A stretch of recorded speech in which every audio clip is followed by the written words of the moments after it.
वचन, ये वचन प्यारा वचन, ईशा मसीह का प्यारा वचन, पाव को दीप को राह को रोशन, ये है मसीह का प्यारा वचन, ये है वचन प्यारा। परमेश्वर के धन्य नाम की महिमा हो। प्रभात मनन के सत्र 2009 में आप सभी का बहुत ही विनम्रता के साथ स्वागत करता हूं। आइए आज के मनन के लिए हम पढ़ते हैं इब्रानी अध्याय 10 पद 22। तो आओ हम सच्चे मन और पूरे विश्वास के साथ और विवेक का दोष दूर करने के लिए हृदय पर छिड़काव लेकर और देह को शुद्ध जल से धुलवा कर परमेश्वर के समीप जाए। कल के मनन में उन 4 बातों को मैं आपको दिखाया था जो परमेश्वर के करीब जाने के लिए अर्थात परमेश्वर के साथ एक व्यक्तिगत संबंध में जीने के लिए अनिवार्य है, जिसमें पहला सच्चे मन अथवा सिंसियर हार्ट है। यह बात बिल्कुल सच है और वचन की शिक्षा भी है कि परमेश्वर ही है कोई भी व्यक्ति को प्रभु यीशु मसीह की ओर और उस प्रकार अपनी ओर भी आकर्षित करता है। यूहन्ना 6:44। परमेश्वर निम्न काम अपना पवित्र आत्मा के द्वारा करता है। एक पापी को पाप, धार्मिकता एवं न्याय के बारे में निरुत्तर करके प्रभु यीशु मसीह की ओर आकर्षित करने का काम पवित्र आत्मा ही करता है। यूहन्ना 16:8। वैसे ही उद्धार प्राप्त व्यक्ति को परमेश्वर के साथ एक नियमित संगति में जीने के लिए मदद करने वाला व्यक्ति भी पवित्र आत्मा ही है। तब यहाँ एक संदेह आपके मन में उत्पन्न होने की संभावना है। हमें परमेश्वर के करीब जीने के लिए सारी मदद परमेश्वर स्वयं ही करता हो, तो उसके लिए हमारे अंदर एक सच्चे मन की आवश्यकता क्या है? इस आयत की मूल भाषा में अर्थात प्रारंभ में पढ़ी गई आयत की मूल भाषा में सच्चा शब्द के लिए जो यूनानी शब्द का इस्तेमाल किया है वह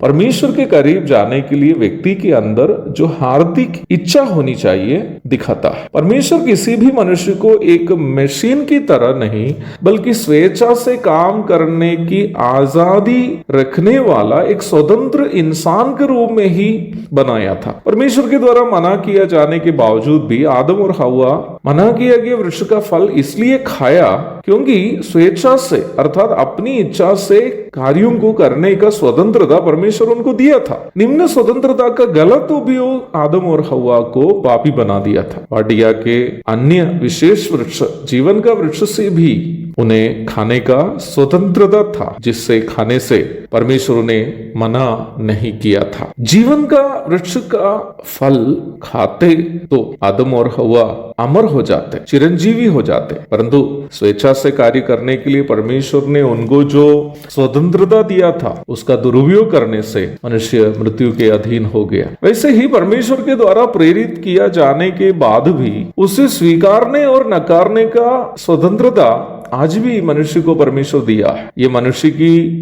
ताकत नहीं बल्कि परमेश्वर मनुष्य को दिया गया स्वतंत्रता है। सच्चा मन रखने का प्राथमिक अर्थ परमेश्वर के करीब जाने की प्रेरणा एवं अवसर किसी को मिलने पर स्वेच्छा से अपने आप को परमेश्वर के लिए सौंप देने की मानसिकता को दिखाता है, अर्थात अपने जीवन में कार्य करने के लिए स्वयं परमेश्वर के लिए अर्पण करने की मानसिकता। सच्चे मन का दूसरा अर्थ परमेश्वर के समीप अथवा करीब जाने की हमारी इच्छा का उद्देश्य को दिखाता है। हम क्यों परमेश्वर के करीब जाना चाहते हैं? क्या यह हमारे कोई स्वार्थ की पूर्ति के लिए तो नहीं?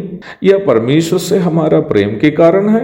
यह अत्यधिक महत्वपूर्ण एक प्रश्न है। काफी लोग जो परमेश्वर का नाम बराबर रटते रहने के बावजूद भी परमेश्वर के साथ एक व्यक्तिगत संबंध इसलिए बना नहीं पाते हैं क्योंकि परमेश्वर के साथ संबंध बनाने की उनकी इच्छा का उद्देश्य संसार के अपने स्वार्थ की पूर्ति करनी है। निम्न मानसिकता से आप कभी भी परमेश्वर के साथ एक व्यक्तिगत संबंध नहीं बना पाएंगे। ये मापदंड उद्धार प्राप्त लोगों के लिए भी लागू है। यदि हमारे अंदर अपने आप को परमेश्वर के लिए सौंपने की इच्छा नहीं हो कि परमेश्वर हमें अपनी इच्छा अनुसार उपयोग करे अपनी महिमा के लिए, और वैसे ही परमेश्वर के साथ संगति करने की हमारी इच्छा परमेश्वर के प्रति हमारा प्रेम से प्रेरित नहीं हो, अर्थात कोई स्वार्थ लाभ के लिए हो, तो हम कभी भी परमेश्वर के साथ साथ एक व्यक्तिगत संबंध में जीवन नहीं बिता पाएंगे। एक और शुभ दिन की धन्य कामनाओं के साथ आज का मनन में यहाँ समाप्त करता हूँ। प्रभु आप सबको मदद और सहायता करे कि आप परमेश्वर के साथ एक व्यक्तिगत संबंध में जीवन बिता सके। आमीन। भोजन है आत्मा में भूखे कोयल, पानी है आत्मा में प्यासे कोयल, पालन जो करते हैं उसके लिए आशीष पाने का साधन है ये है वचन, प्यारा वचन, ईशो